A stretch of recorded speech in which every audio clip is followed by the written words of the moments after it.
കുമാരനാശാൻ 1873 തിരുവനന്തപുരം ജില്ലയിലെ കായിക്കര ഗ്രാമത്തിൽ ജനിച്ചു. പിതാവ് നാരായണൻ, മാതാവ് കൊച്ചുപെണ്ണ്. ചെറുപ്പത്തിൽ തന്നെ അദ്ദേഹം ഉഷാ കല്യാണം എന്ന നാടകം എഴുതി. അതിന് വളരെയധികം പ്രചാരം ലഭിച്ചു. ചട്ടമ്പി സ്വാമികളും ശ്രീനാരായണ ഗുരുവും അദ്ദേഹത്തിന്റെ ജീവിതത്തിൽ സ്വാധീനം ചെലുത്തിയിട്ടുണ്ട്. 1893 അദ്ദേഹം ശങ്കര ശതകം രചിച്ചു.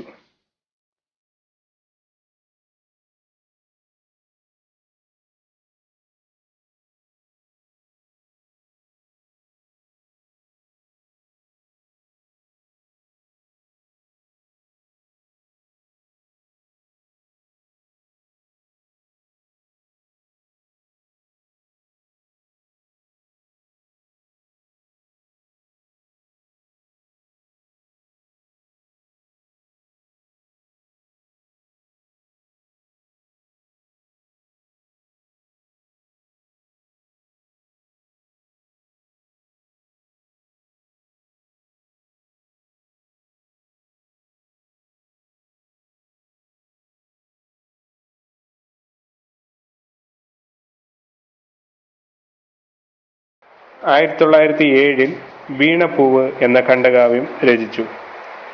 കുമാരനാശാന്റെ വളരെ പ്രസിദ്ധമായ ഒരു ഖണ്ഡകാവ്യമാണ് വീണപ്പൂവ്. ശ്രീബുദ്ധചരിതം അദ്ദേഹം മലയാളത്തിലേക്ക് വിവർത്തനം ചെയ്തു. 1916 മുതൽ വിവേകോദയം എന്ന മാസികയിൽ അത് പ്രസിദ്ധീകരിച്ചു തുടങ്ങി. 1911 നളിനി പ്രസിദ്ധീകരിച്ചു. 1913 മുതൽ ശ്രീമൂലം പ്രജാസഭയിൽ അദ്ദേഹം അംഗമായി. 1913 ശാരദ ബുക്ക് ഡിപ്പോ സ്ഥാപിച്ചു. 1913 ആഗസ്റ്റിൽ അദ്ദേഹം ഭാനുമതി അമ്മയെ വിവാഹം കഴിച്ചു. 1920 ശ്രീചിത്ര സ്റ്റേറ്റ് അസംബ്ലിയിലേക്ക് നാമനിർദ്ദേശം ചെയ്തു. 1920 തന്നെ അദ്ദേഹം SNDP സെക്രട്ടറി സ്ഥാനത്ത് നിന്നും വിരമിച്ചു. 1920 തന്നെ അദ്ദേഹം ചിന്താവിഷ്ടയായ സീത രചിച്ചു. 1922 ഇംഗ്ലണ്ടിലെ വെയിൽസ് രാജകുമാരൻ കുമാരനാശാന് പട്ടും വളയും സമ്മാനിച്ചു. 1923 ദുരവസ്ഥയും 1924 കരുണയും രചിച്ചു. ആധുനിക കവിത്രയത്തിൽപ്പെട്ട ഒരാളാണ് കുമാരനാശാൻ. വള്ളത്തോളും ഉള്ളൂരും ആണ് മറ്റു രണ്ടുപേർ.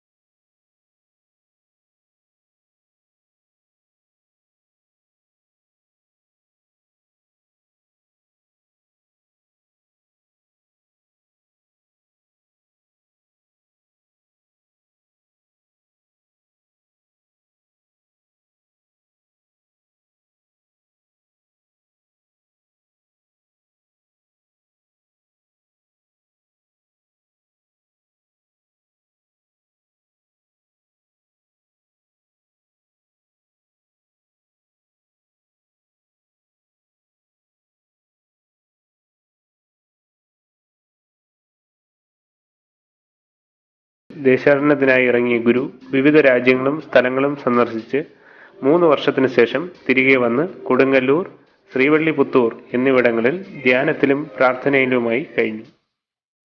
തുടർന്ന് ശിവരാജയോഗി അയ്യാ സ്വാമികൾ എന്ന നാമം സ്വീകരിച്ചു.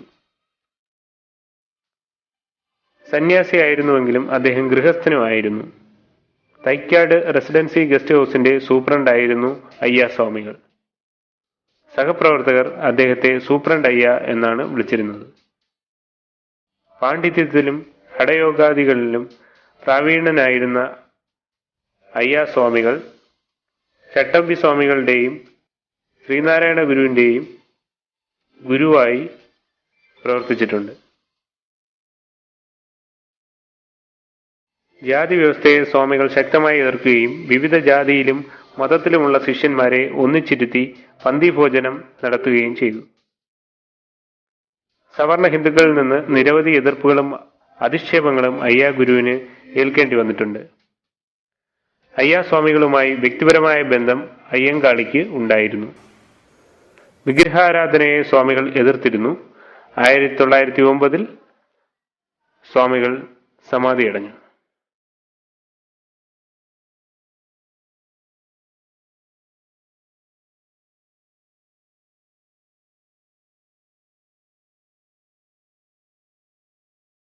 ചട്ടമ്പി സ്വാമികൾ ശ്രീനാരായണ ഗുരുവിന്റെ സമകാലികനും സുഹൃത്തും സഹകാരിയുമായിരുന്നു ചട്ടമ്പി സ്വാമികൾ. തിരുവനന്തപുരം നഗരത്തിൽ കണ്ണമ്മൂല എന്ന സ്ഥലത്ത് ഉള്ളൂർക്കോട് തറവാട്ടിൽ 1853 ആഗസ്റ്റ് 25 ജനിച്ചു. അയ്യപ്പൻ എന്നായിരുന്നു ശരിയായ പേര്. കുഞ്ഞൻപിള്ള എന്ന ഓമന പേരിലാണ് അദ്ദേഹം ബാല്യകാലത്ത് അറിയപ്പെട്ടത്. പേട്ടയിൽ രാമൻപിള്ള ആശാനായിരുന്നു ആദ്യ ഗുരുനാഥൻ. ആശാന്റെ ഗുരുകുലത്തിൽ വിദ്യാർത്ഥികളെ നിയന്ത്രിച്ചിരുന്ന മോണിറ്റർ അഥവാ ചട്ടമ്പി ആയിരുന്നതിനാൽ പിന്നീട് ചട്ടമ്പി എന്ന പേരിൽ അറിയപ്പെട്ടു. അമ്മയുടെ മരണശേഷം നാടുവിട്ട കുഞ്ഞൻപിള്ള ദക്ഷിണേന്ത്യ മുഴുവൻ സഞ്ചരിച്ചു. ഈ സഞ്ചാരത്തിനിടയിൽ പ്രസിദ്ധരായ പല ഋഷികളെയും പരിചയപ്പെട്ടു. ക്രിസ്തുമതം, ഇസ്ലാം എന്നീ മതങ്ങളിലെ തത്വസംഹിതകളിലും പാണ്ഡിത്യം നേടി. പിന്നീട് ഷൺമുഖദാസൻ എന്ന പേരിൽ സന്യാസം സ്വീകരിച്ചു. തിരുവനന്തപുരത്ത് തിരികെ എത്തിയ അദ്ദേഹം അയിത്തം, താലികെട്ട് കല്യാണം, തിരണ്ടുകുളി തുടങ്ങിയ അനാചാരങ്ങൾക്കെതിരെയുള്ള പ്രവർത്തനങ്ങളിൽ മുഴുകി. നായർ സമുദായത്തിൽ നവോത്ഥാനത്തിന്റെ വിത്തുപാകുവാൻ ചട്ടമ്പി സ്വാമികളുടെ പ്രവർത്തനങ്ങൾക്കായി. ചട്ടമ്പി സ്വാമികൾ വിജ്ഞാനത്തിന്റെ ഒരു ഖനി തന്നെയായിരുന്നു. ജനങ്ങൾ അദ്ദേഹത്തെ സ്നേഹപൂർവ്വം വിദ്യാധിരാജൻ എന്ന് വിശേഷിപ്പിച്ചു. തന്റെ തൂലികയെ സാമൂഹിക പരിവർത്തനത്തിലുള്ള ഒരു ഉപകരണമായിട്ടാണ് അദ്ദേഹം ഉപയോഗിച്ചത്. പ്രാചീന കേരളത്തിൽ നിലനിന്നിരുന്ന ജാതിരഹിതമായ ആദി സമൂഹത്തിന്റെ ചരിത്രം അനാവരണം ചെയ്തുകൊണ്ട് സ്വാമികൾ രചിച്ച പുസ്തകമാണ് പ്രാചീന മലയാളം. മനുഷ്യ സമുദായത്തിന്റെ ആദിഭാഷ തമിഴാണെന്ന വാദമാണ് തന്റെ ആദിഭാഷ എന്ന ഗ്രന്ഥത്തിൽ അദ്ദേഹം അവതരിപ്പിക്കുന്നത്. ജീവകാരുണ്യ നിരൂപണം, ക്രിസ്തുമത നിരൂപണം, വേദാധികാര നിരൂപണം, അദ്വൈത ചിന്താ പദ്ധതി, ചിതാകാശലയം, അദ്വൈത പഞ്ചരം, ബ്രഹ്മത്വ നിർഫാസം, നിജാനന്ദ വിലാസം, വേദാന്ത സാരം, സർവമത സാമരസ്യം, പരമഭട്ടാര ദർശനം എന്നിവ അദ്ദേഹത്തിന്റെ മറ്റു പ്രധാനപ്പെട്ട കൃതികളാണ്. 1924 മെയ് 5 പനമനയിൽ വച്ച് അദ്ദേഹം സമാധിയടഞ്ഞു. അദ്ദേഹത്തിന്റെ സമാധി സ്ഥാനത്ത് ശിഷ്യന്മാർ പണികഴിപ്പിച്ച ബാലഭട്ടാരക ക്ഷേത്രം സ്ഥിതി ചെയ്യുന്നു.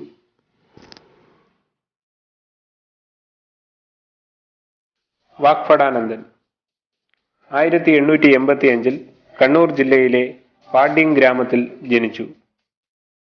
വയലേരി കുഞ്ഞിക്കണ്ണൻ എന്നായിരുന്നു ആദ്യകാല നാമം. പണ്ഡിതൻ, അധ്യാപകൻ, പത്രാധിപർ, പ്രഭാഷകൻ, സ്വാതന്ത്ര്യ സമര സേനാനി, സമുദായ പരിഷ്കർത്താവ് എന്നിങ്ങനെ വ്യത്യസ്ത മേഖലകളിൽ പ്രശോഭിച്ച വ്യക്തിത്വമാണ് വാഗ്ഭടാനന്ദന്റേത്. പ്രഭാഷണത്തിലുള്ള അസാമാന്യ കഴിവാണ് വാഗ്ഭടാനന്ദൻ എന്ന പേര് നേടിക്കൊടുത്തത്. ആലത്തൂർ സ്വാമി ശിവാനന്ദ യോഗിയാണ് ഈ ബഹുമതി നൽകിയത്. സാമൂഹിക പരിഷ്കരണവും മതനവീകരണവുമായിരുന്നു വാഗ്ഭടാനന്ദന്റെ പ്രധാന പ്രവർത്തന മണ്ഡലം. വിഗ്രഹാരാധനയും ക്ഷേത്രദർശനവും വാഗ്ഭടാനന്ദൻ എതിർത്തു. 1921 വാഗ്ഭടാനന്ദൻ ആരംഭിച്ച അഭിനവ കേരളം എന്ന മാസിക രാഷ്ട്രീയ സ്വാതന്ത്ര്യത്തിനും സാമൂഹിക നീതിക്കുമായി പ്രവർത്തിച്ചു. ഉണരുവിൻ, അഖിലേശനെ സ്മരിപ്പിൻ, ക്ഷണമെഴുന്നേൽപ്പിൻ, അനീതിയോടെതിർപ്പിൻ എന്നതായിരുന്നു അഭിനവ കേരളം മാസികയുടെ ആപ്തവാക്യം. 1922 തന്റെ ആശയങ്ങൾ പ്രചരിപ്പിക്കുന്നതിനായി ആത്മവിദ്യാസംഘം സ്ഥാപിച്ചു. 1925 ആത്മവിദ്യ എന്ന ഗ്രന്ഥം രചിച്ചു. 1932 ആത്മവിദ്യ ലേഖമാല എന്ന ഗ്രന്ഥം രചിച്ചു. അധ്യാത്മയുദ്ധം, പ്രാർത്ഥനാഞ്ജലി എന്നിവ മറ്റ് പ്രധാന കൃതികളാണ്. 1937 മാർച്ച് 30 വാഗ്ഭടാനന്ദൻ അന്തരിച്ചു.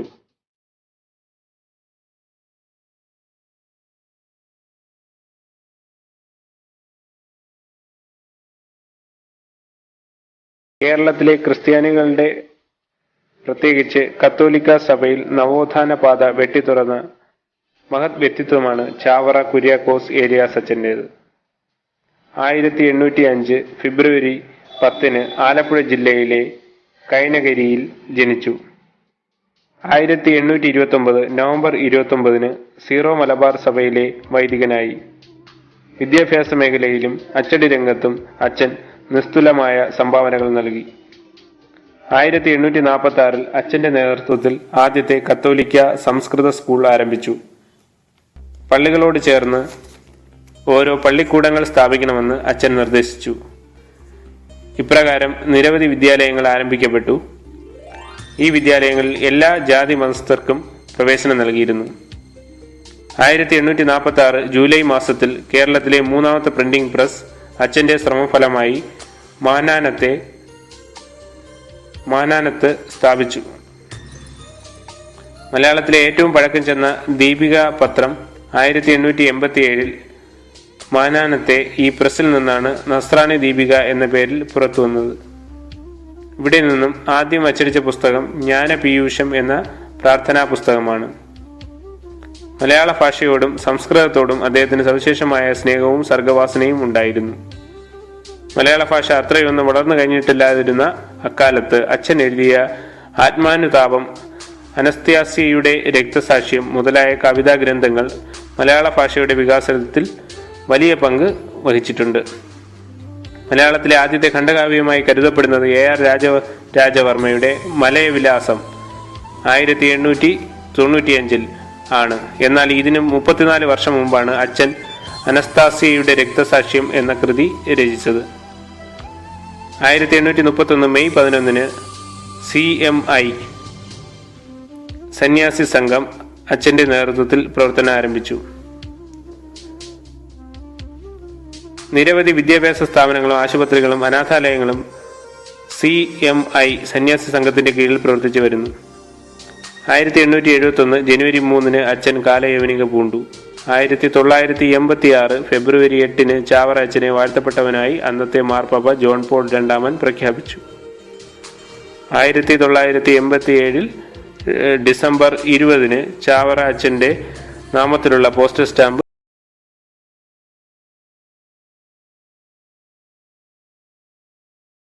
ശിവയോഗി. പാലക്കാട് ജില്ലയിലെ കൊല്ലങ്കോട് 1852 ഓഗസ്റ്റ് 26 ജനിച്ചു. കാരാട്ട് ഗോവിന്ദമേനോൻ എന്നായിരുന്നു യഥാർത്ഥ നാമം. ഈശ്വര സങ്കല്പത്തെയും ജാതിമത ഭേദങ്ങളെയും അനാചാരങ്ങളെയും തള്ളിക്കളഞ്ഞ സന്യാസി വര്യനാണ് ബ്രഹ്മാനന്ദ ശിവയോഗി. അദ്ദേഹത്തിന്റെ സിദ്ധാന്തങ്ങളും ആശയങ്ങളും ആനന്ദമതം എന്ന പേരിലാണ് അറിയപ്പെടുന്നത്. 1893 ആലത്തൂരിനടുത്ത് വാനൂരിൽ അദ്ദേഹം തന്റെ ആസ്ഥാനമായ സിദ്ധാശ്രമം സ്ഥാപിച്ചു. ഐക്യത്തിന്റെയും ആനന്ദത്തിന്റെയും ദിവ്യ സന്ദേശം പ്രചരിപ്പിക്കാൻ 1918 അദ്ദേഹം ആനന്ദ മഹാസഭ സ്ഥാപിച്ചു.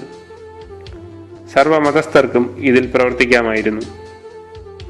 ജാതി സാമ്പത്തിക ഉച്ചനീചത്വങ്ങളെ ശിവയോഗി ശക്തമായി എതിർത്തു. കേരളീയ സമൂഹത്തിൽ നിലനിന്നിരുന്ന എല്ലാത്തരം അനാചാരങ്ങളെയും മതസംബന്ധമായ ചടങ്ങുകളെയും അദ്ദേഹം തള്ളിക്കളഞ്ഞു. ആനന്ദ സഭാംഗങ്ങൾ ഇവ അനുഷ്ഠിക്കാൻ പാടില്ല എന്ന് അദ്ദേഹം നിർദ്ദേശിച്ചു. മനുഷ്യന്റെ നന്മയിലാണ് യഥാർത്ഥ സന്തോഷമെന്ന് അദ്ദേഹം ഉദ്ഘോഷിച്ചു. 1929 സെപ്റ്റംബർ 10 ശിവയോഗി അന്തരിച്ചു. തുടർന്ന് അദ്ദേഹത്തിന്റെ പത്നി യോഗിനി മാതാവ് ചുമതലകൾ ഏറ്റെടുത്തു. അവരുടെ മരണത്തിന് ശേഷം നിർമ്മലാനന്ദ ശിവയോഗി ആശ്രമത്തിന്റെ ചുമതല വഹിക്കുന്നു. ത്രിവിദ്യാപോഷിണി, ശിവയോഗ രഹസ്യം, സിദ്ധാനുഭൂതി, മോക്ഷപ്രദീപം, ആനന്ദഗണം, ആനന്ദദർശനം, ആനന്ദ ഗുരുഗീത, വിഗ്രഹാരാധന ഖണ്ഡനം, ആനന്ദവിമാനം തുടങ്ങിയ കൃതികൾ ശിവാനന്ദയോഗി എഴുതിയിട്ടുണ്ട്.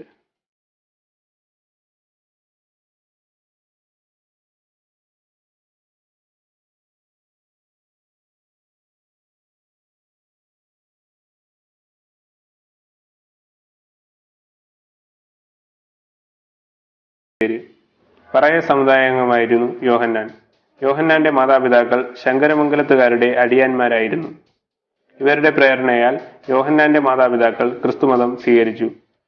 എന്നാൽ സുറിയാനി ക്രിസ്ത്യാനികൾ എന്ന് ആഢ്യം കൊണ്ടിരുന്ന സവർണ ക്രിസ്ത്യാനികൾ ദളിത് ക്രിസ്ത്യാനികൾക്ക് പള്ളിയിൽ പ്രവേശനം നിഷേധിക്കുകയും തങ്ങളുടെ സെമിത്തേരികളിൽ താഴ്ന്ന ജാതിക്കാരുടെ ശവശരീരം സംസ്കരിക്കുന്നത് അനുവദിക്കാതിരിക്കുകയും ചെയ്തു.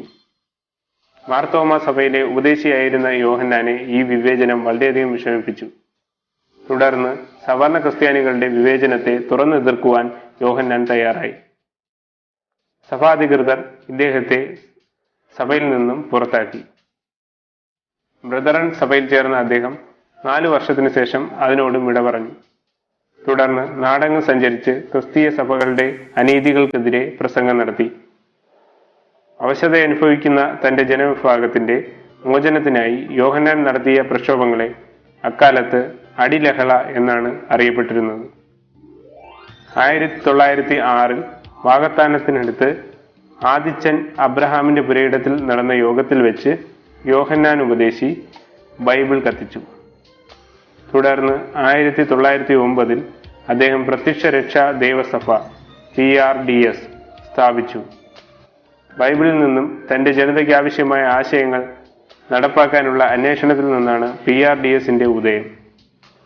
പ്രത്യക്ഷ രക്ഷാ ദൈവസഭയിലൂടെ തന്റെ വംശത്തിന്റെ ചരിത്രവും ആത്മാഭിമാനവും വീണ്ടെടുക്കാനുള്ള ശ്രമമാണ് യോഹന്നാൻ നടത്തിയത്. 1921, 1931 വർഷങ്ങളിൽ യോഹന്നാൻ ശ്രീമൂലം പ്രജാസഭാംഗമായി തിരഞ്ഞെടുക്കപ്പെട്ടു. ഭൂരഹിതർക്ക് ഭൂമി നൽകുക, അധകൃതന് പൊതുസ്കൂളിൽ പ്രവേശനം നൽകുക, സർക്കാർ ഓഫീസിൽ സംവരണം നൽകുക എന്നീ വിപ്ലവകരമായ ആവശ്യങ്ങൾ യോഹന്നാൻ സഭയുടെ മുന്നിൽ വെച്ചു. സർക്കാർ അനുമതിയോടെ തിരുവിതാംകൂറിൽ അയിത്തജാതിക്കാർക്കായി ആദ്യത്തെ ഇംഗ്ലീഷ് വിദ്യാലയം അദ്ദേഹം ആരംഭിച്ചു.